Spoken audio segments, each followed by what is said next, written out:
Hello again, SA here.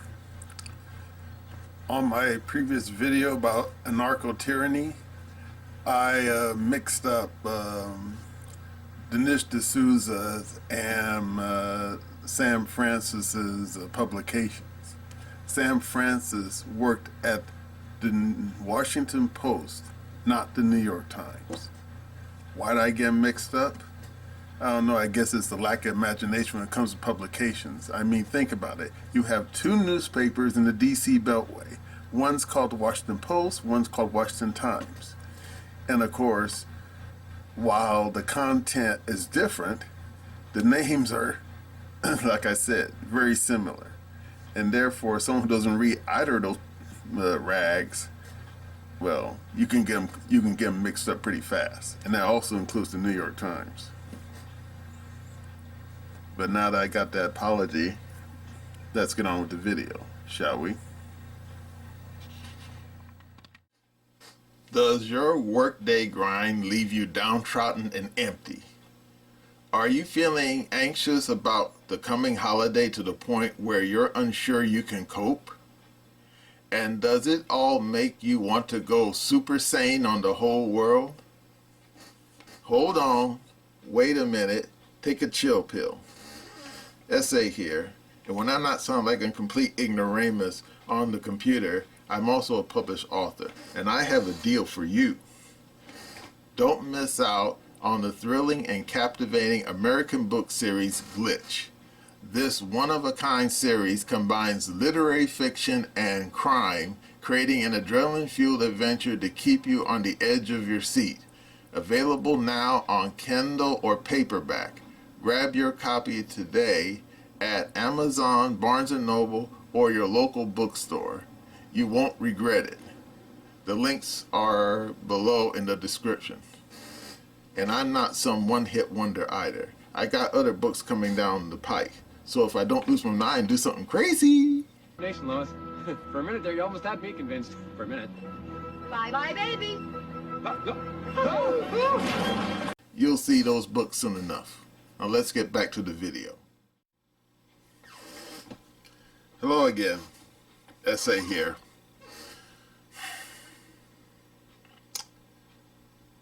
What is a Christmas tree? Well, if you're a working stiff, it's a very big expense. No joke.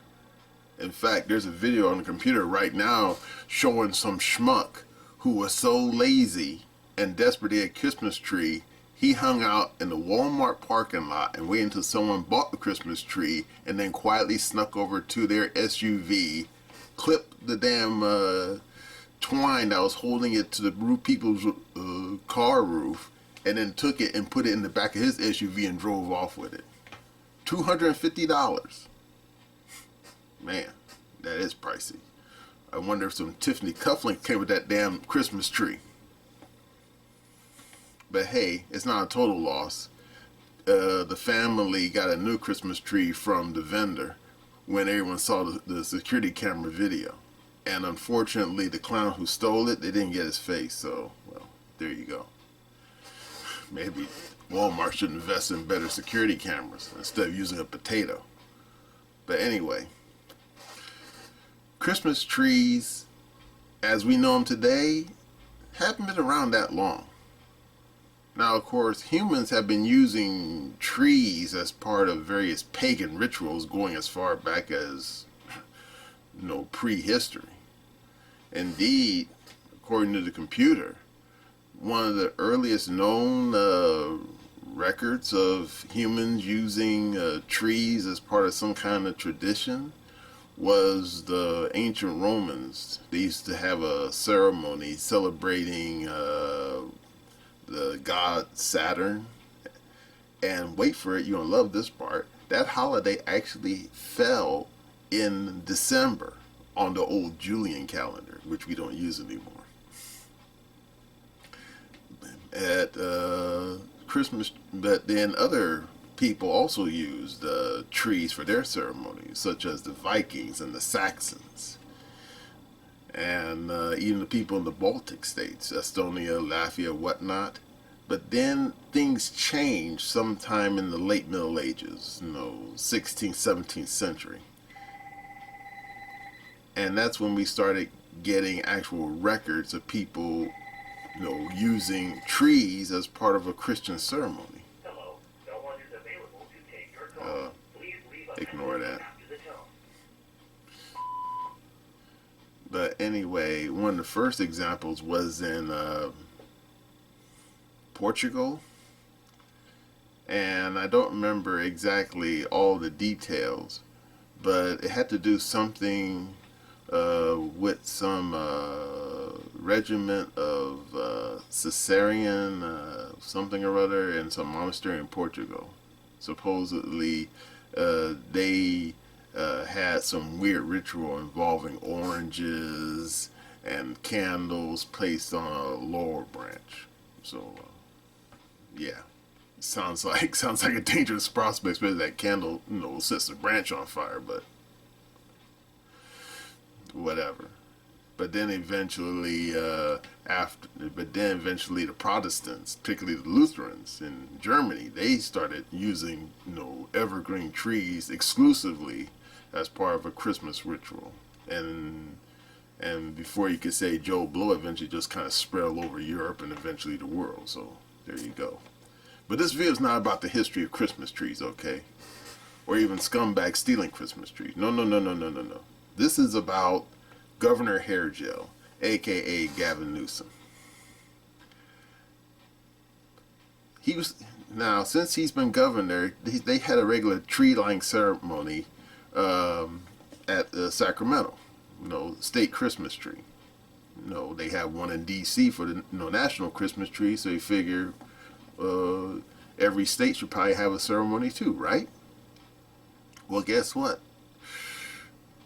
It's not going to happen this year. And then you say, why? Because Governor Hair Gel, he's the kind of guy who has gray hair, but he's got no balls. And you say, wait, what? Yeah. Because anyone who's been paying attention to the news knows that you got a bunch of knuckleheads running around screaming about Palestine and ceasefire and yada, yada, yada.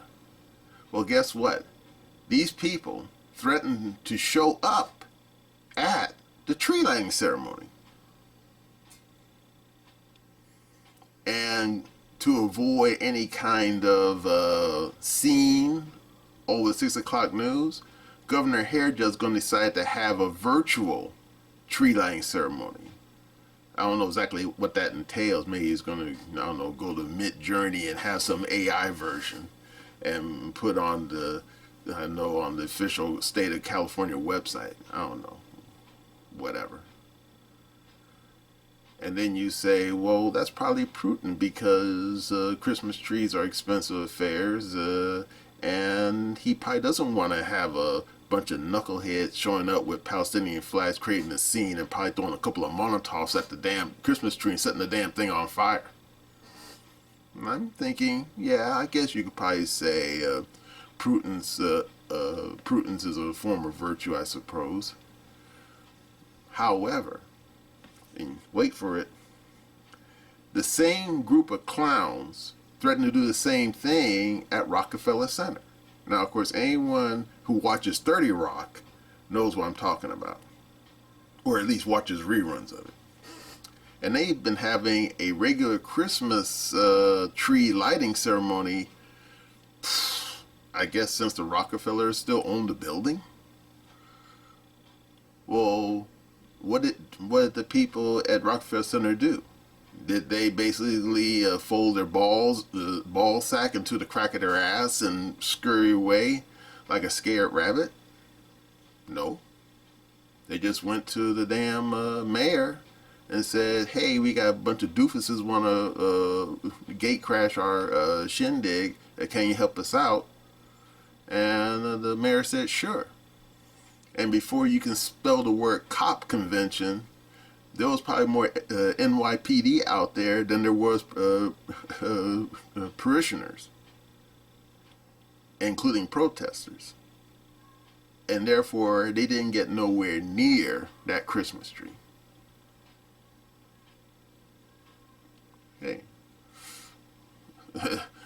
Shout out to New York, huh? I mean, they can take a lot of shit, but I guess when you start messing with their Christmases, then they get really riled up and do something about it, or I should say, push back. So, what's Gavin Newsom's problem? I mean, he is the governor of one of the largest states in the country, and you figure he's probably got access to the Highway Patrol, which stands in for our state police, as well as the National Guard. I think if he wanted, he can snap his fingers and have about 10,000 National Guard troops surround that entire site where they're going to have the damn tree lighting. I mean, you would think, right? So why doesn't he?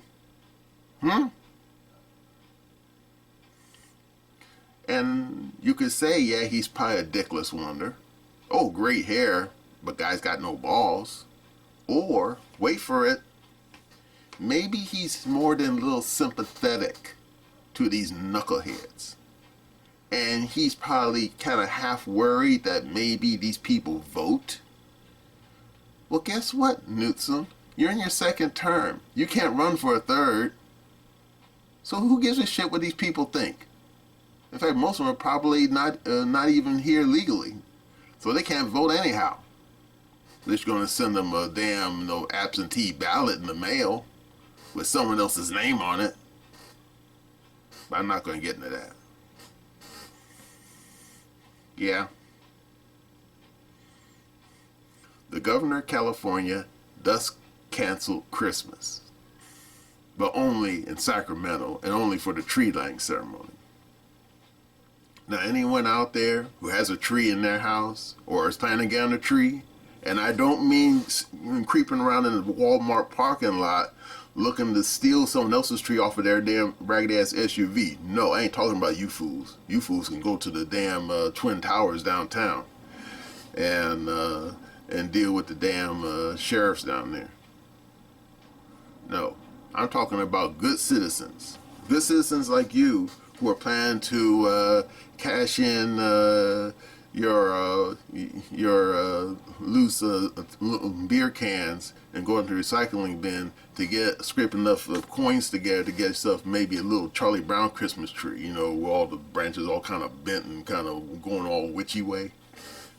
Yeah, because you can get one, no joke, you know, because if you go to CVS, they got these little rinky-dink little evergreens. I guess they came off a much bigger tree and they cut them off and they have little doodads on them, have a little stand. You can get one for about $25 maybe.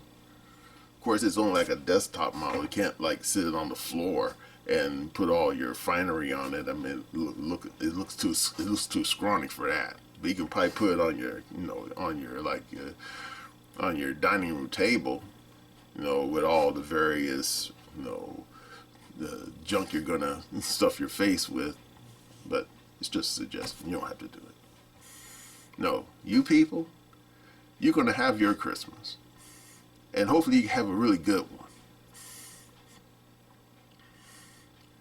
And for all you people who don't like using the phrase Merry Christmas for Happy Holidays, yeah, well, I ain't talking to you either.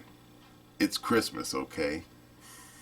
Now, of course, later on in the month it'll probably be Hanukkah, but that's a different breed of cat, okay? I'm talking about Old Snake Nick and Jingle Bells and stuff like that, all right? Yeah. But then who knows? Maybe Newsom's watching this video right now and might basically, you know, find his balls in that jar where his girlfriend keeps them in, and borrows them long enough to basically say, okay, we're going to ignore these Palestinian whatnots and going to have our shindig, and the hell what they think. But of course, I'm probably counting on too much for that. I mean, I might as well go out and buy a lottery ticket.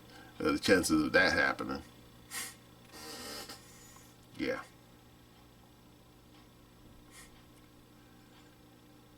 Well, we still have maybe about 2 more 3 weeks of Christmas, so who knows? Maybe Newsom will find his balls.